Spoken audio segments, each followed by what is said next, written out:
اردو کی تیسری جماعت میں آج جو ہمارا ٹاپک ہے اس میں ہمارے کھیل. ٹھیک ہے، تو ہمارے کھیل میں یہاں پر آپ اس چیپٹر میں دیکھ سکتے ہو. ٹھیک ہے نا، پیج نمبر جو ہے 47 ہے.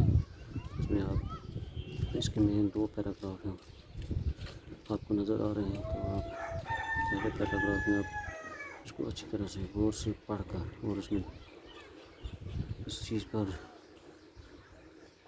زور دینا ہے کہ بھئی ہمارے ملک کے اندر کون کون سی کھیلیں کھیلی جاتی ہیں اور پرانے زمانے میں کن کھیلوں کا رواج تھا. ٹھیک ہے، شکل میں آپ دیکھ سکتے ہیں ایک ہاکی ہے، ایک گیند اور بال ہے، اور ایک دوسرا فٹ بال یا والی بال جس کو ہم کہیں گے وہ بھی نظر آ رہا ہے.